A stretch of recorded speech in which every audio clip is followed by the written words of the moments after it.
2020 chegou ao fim e a gente tem os destaques do ano da apostila de cinema. Separamos aqui filmes curtas e longas que a gente assistiu. Então, olá, meu nome é Jorge Cruz. Sou Roberta Matias. E esse é mais uma Apostila Revisa.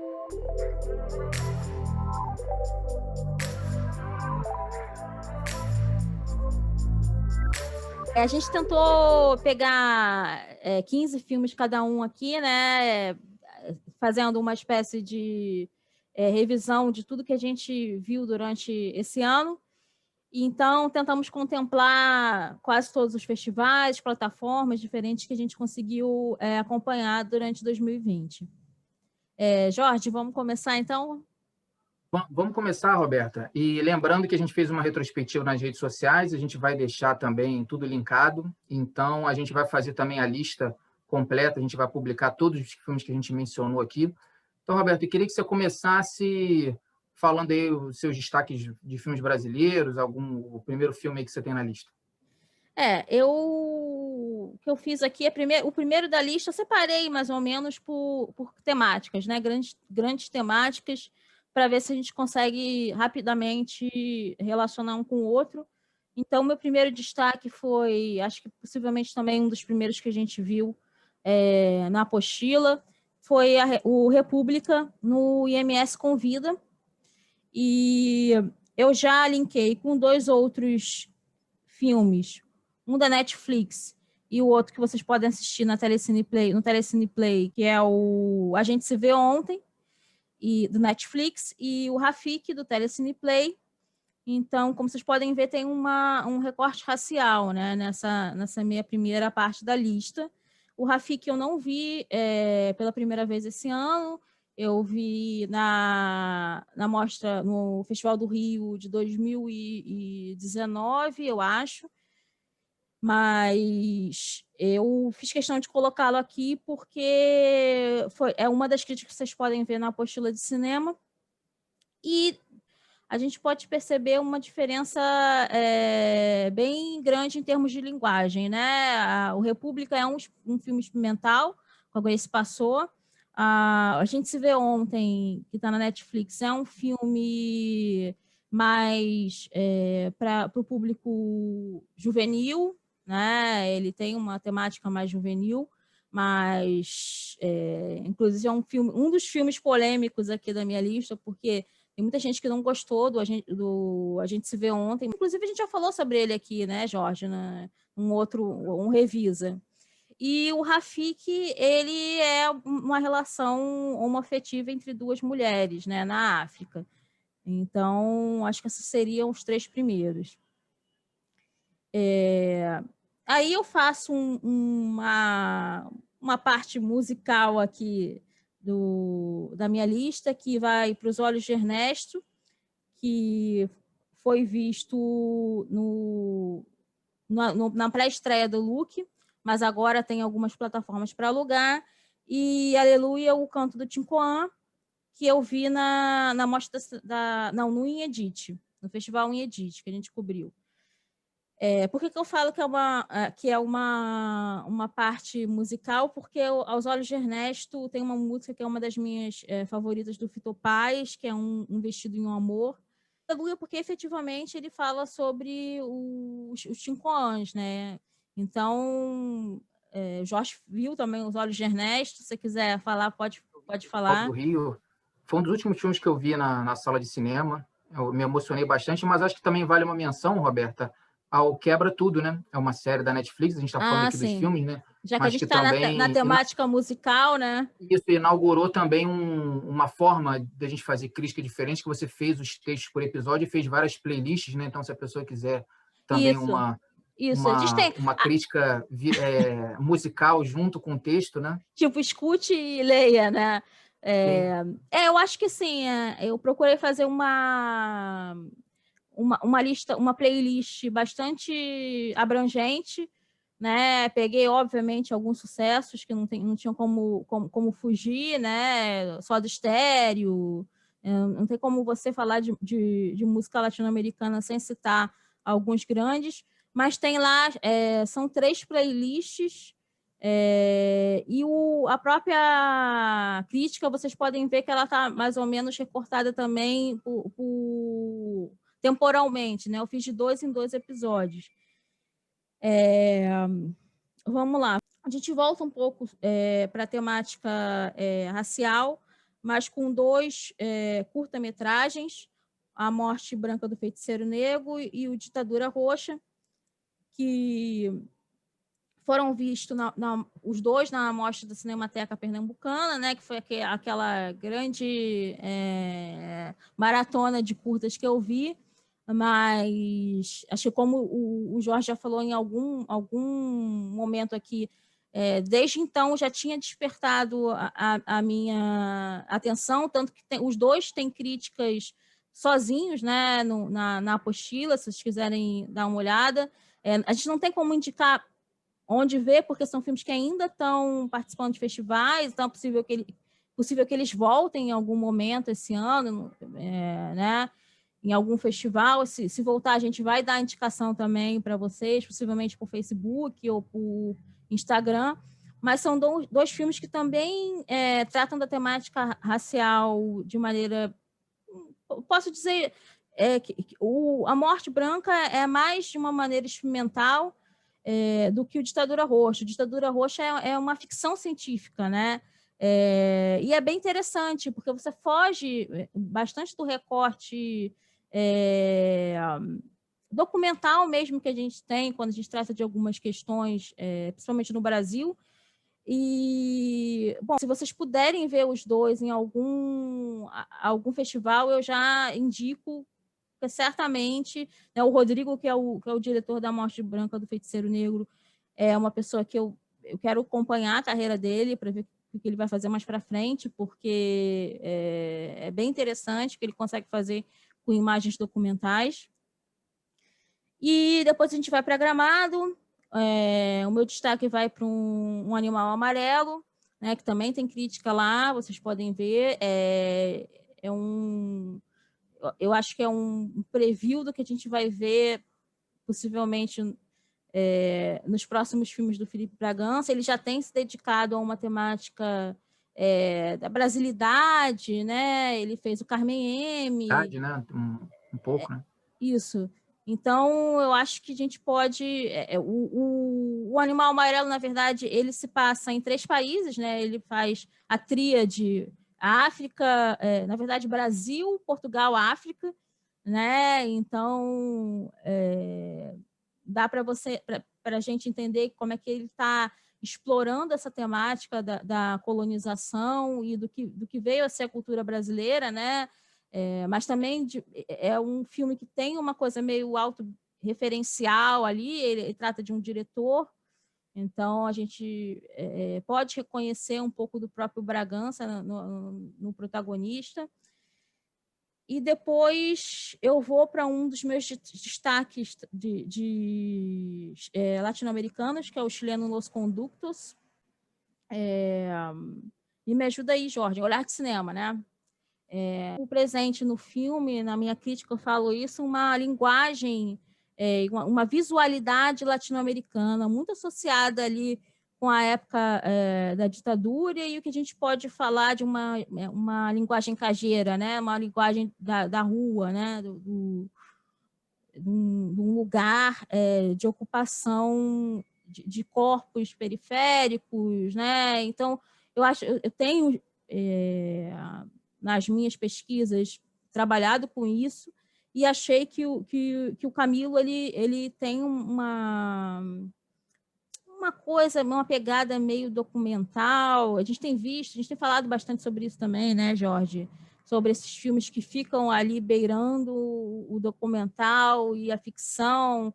É difícil, a gente teve uma quantidade muito grande de documentários esse ano, mas se você for ver aqueles que não se assumem como documental, né, que usa atores locais ou iniciantes, ou então se baseiam numa história e colocam um elenco profissional ali entre amadores, eu acho que hoje em dia está muito difícil a gente dividir, né, fazer essa divisão. Então, E eu acho que fica bem principalmente no cinema interessante. latino-americano. Exatamente, isso que eu falei. Eu acho que no cinema sul-americano isso fica muito interessante, porque a gente vai vendo algumas particularidades territoriais mesmo, né? Aí eu vou, mais para frente, daqui a pouco, eu vou falar sobre isso. O meu próximo da lista é o Casa de Antiguidades, que também divide aí um pouco as emoções e impressões, percepções dos críticos agora nesse início de carreira dele, que não pode-se dizer que é um início de carreira, mas pode-se dizer que já é um início de carreira um pouco vitorioso, né, Jorge? O único brasileiro, né, que foi selecionado para o Festival de Cannes, que não aconteceu fisicamente, né? Ele tem a, a certificação, mas ele participaria, né, da mostra competitiva. Uhum. Então, como foi todos os mortos lá em Berlim, então quer dizer, ele veio com esse peso, né? Já veio com esse E peso, assim, eu gostei muito, eu gostei bastante, é um filme estranho, né, assim, na sua narrativa e na estrutura mesmo dele, não é um filme tranquilo, mas esse incômodo é uma coisa que eu repito aqui algumas vezes. Eu gosto de me sentir incomodada pelo filme, né? Eu gosto quando o filme me tira do lugar, então é um incômodo, para mim, positivo, e trata também de questões territoriais. Ele trata ali da fronteira do Brasil, ali do sul, numa colônia europeia. Então é um personagem, né, é o Pitanga que faz, o Senhor Negro. Então tem toda essa questão dele ali com a comunidade local e outras questões, né, que fazem o filme beirar uma ficção também.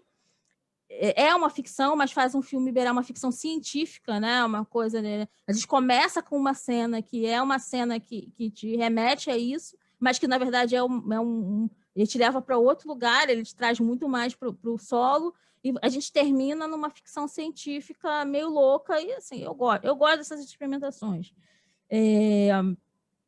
Aí o outro o outro filme que vem de destaque aqui da Netflix é o Amarelo, né, que a gente já cobriu já no final do ano, né? Ele surgiu na Netflix no último mês, de dezembro, que é a gente pode dizer que é um show filmado do Emicida, mas é muito mais que isso, porque ele aproveita aquela oportunidade de estar naquele espaço, que é um espaço histórico, né, do qual, durante a ditadura, corpos negros foram expulsos, né, a gente teve uma manifestação ali naquele ambiente, então ele volta para aquele lugar, para o Municipal de São Paulo, já com essa ideia de fazer uma retomada daquele espaço, né, que se a gente voltar historicamente, o centro de São Paulo, ele era ocupado pelos escravizados, então era uma população negra que depois foi sendo cada vez mais deslocada para as margens da cidade. Não sou especialista em São Paulo, mas a gente pode, né, como morador do Brasil e do Sudeste, e, enfim, já morei em São Paulo 6 anos, a gente tem essa questão de periferia muito diferente do Rio de Janeiro, por exemplo, uma estrutura territorial muito diferente. Acho que o Emicida, ele consegue abordar essa diferença, essa particularidade de São Paulo, que é uma megalópole latino-americana, né, uma imensidão de mundos ali. Ele consegue explorar isso muito bem, e para mim também é uma edição primorosa, a tem montagem, né, que vai animações. Para contextualizando, mim, né, assim, aquela... né, tem O muita cinema gente. brasileiro sempre fez muito bem, né? A gente usa a Ilha das Flores como grande ponto inicial, Mas mas a até gente tem. hoje, né? Como funciona bem esse tipo de coisa, né? Eu acho que, assim, principalmente a gente, pensando que é um rapper, né? Assim,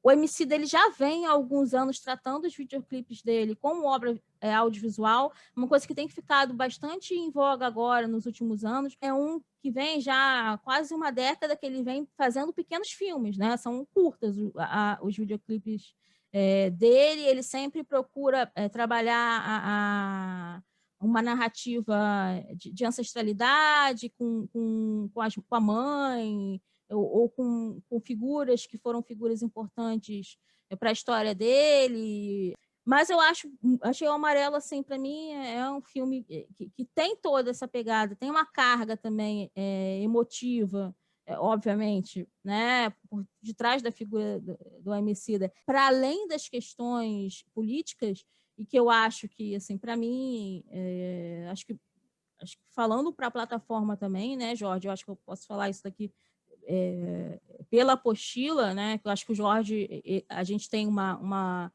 certa integração de pensamentos nesse sentido, de que não há problema em um filme se posicionar politicamente, né? A questão, ainda mais, a gente está falando de Brasil, né? Então, algumas questões elas precisam ser tratadas como questões políticas que são, né?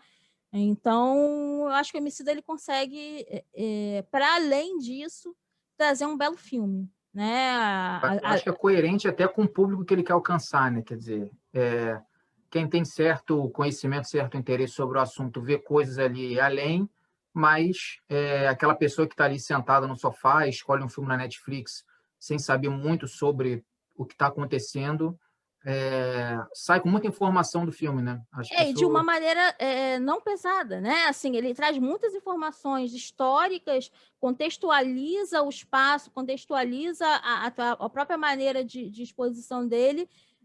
Também de como ele construiu o próprio álbum, né? Que hoje em dia não é visto mais tanto como uma obra fechada, né? Um álbum musical, porque as pessoas escutam por outros meios, mas ele consegue fazer ali É uma, um arco narrativo um mesmo múltiplo de sons, né? As escolhas que ele faz, né? Os convidados, então tem toda uma lógica ali que ele traduz, né? Para quem às vezes gosta da música, mas não se liga tanto, né? Eu acho que é quase um despertar, né? Que ele dá um cliquezinho, olha, existem essas questões por detrás dessas letras aqui. E aí eu vou para os meus dois últimos, que eu coloquei juntos também, não, mentira, eu falei do Filho de Boi, Não. então preciso voltar um pouco aí, porque eu pulei do Casa de Antiguidade direto para o Amarelo, mas o Filho de Boi que eu vi na Mostra São Paulo também, junto com Casa de Antiguidade, foi um dos meus destaques do ano, né? Foi um filme que me emocionou muito, e aí a gente volta um pouco naquela ideia da ficção documental, porque é um filme que se utiliza a maioria, né, do elenco é de não atores, inclusive o protagonista, né, que é um pré-adolescente, a gente pode chamar assim, um menino que está liberando ali o início da adolescência, né? E que fala sobre o sertão. Então, eu acho que essa coisa de falar do sertão baiano, né? Um sertão moderno baiano, né? Então, eu acho que o Filho de Boi é um filme que ele consegue conjugar essa dificuldade de se trabalhar com esses não atores e com os atores de uma maneira que não fique uma coisa muito dividida, né? Assim, evidentemente que alguns atores que são mais conhecidos, você sabe que o cara, não, esse cara é ator, mas como o filme brinca muito com uma ideia da própria concepção anterior que equipe, né, já tinha, né, uma experiência com isso, né? Então, ele trabalha com a temática do circo a partir do sertão baiano. É um filme que fala sobre território, que fala sobre amadurecimento, eu acho que fala sobre amadurecimento individual, ao mesmo tempo em que fala sobre amadurecimento da linguagem cinematográfica brasileira e de um território também, né? Então, eu acho isso muito legal no filme. E é um filme muito emocionante, né? Acho que foi do ano passado um dos filmes que mais me impactou, né? E então vou falar dos últimos dois filmes da lista, que são Valentina, que eu vi na Mostra São Paulo, e Alice Júnior, que eu vi no ano passado ainda, mas já está disponível na Netflix, para quem quiser ver. São 2 filmes com uma linguagem um pouco diferente, né? Eu diria que o Valentino ele é mais assumidamente um drama. O Alice Júnior ele flerta com a comédia, né? Mas que falam de 2 jovens transexuais. Então, são 2 mulheres trans, né?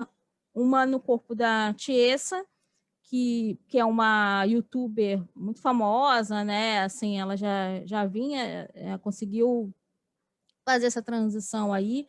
Para mim foi uma surpresa a atuação da Tiesa no filme. Eu acho que ela foi muito bem. Eu acho que o elenco todo, eu acho que eu ainda falo isso um pouco na minha crítica também. O elenco todo juvenil, ele consegue se encaixar muito bem. É um filme que trata de questões muito, muito complicadas de aceitação, né? Aceitação do pai e dos colegas, né? Ela está vindo de uma mudança, elas estão se mudando justamente porque ela está em transição, né? Então, quando ela chega no novo ambiente, ela precisa, né, de novo, passar por esse processo de aceitação é complexo para a jovem. E o Alice Júnior é um filme que também fala disso, né? Fala de uma mudança também de cidade, mas que aposta mais numa linguagem se aproximando da juventude, né? Tem muita coisa de pop-up que vai, né, na tela, uma coisa mais divertida, mas tem momentos também bastante complexos, né, Jorge? Você vai lançar agora a crítica. Linguagem mais moderna, né? Aí você já tinha assistido, né? Eu assisti quando chegou na Netflix, então também vai ter texto lá. É o único desses filmes que não tem texto seu na ainda. apostila, né? Todos eles têm os texto textos meu são da na Roberta, apostila. exceto o Alice Júnior, que vai ter... Eu quis trazer o Alice Júnior porque eu já tinha visto e para mim realmente é um filme que foge, ele consegue de uma maneira muito leve trazer o público jovem para alguns questionamentos, né? Assim como Chegou no streaming também, né? No maior serviço também, então rompeu uma barreira. E eu acho que assim também como o Amarelo, já para fazer um paralelo entre 2 filmes da minha lista que conseguem, eu acho que fazer isso, tratar de temas muito duros, né? Vocês vão encontrar o texto do Jorge em breve sobre o Alice Júnior e está disponível no Telecine. Então, é isso, a minha lista é essa. Então, antes de falar da minha lista, né, se liga nesses números que a gente trouxe da apostila de cinema em 2020.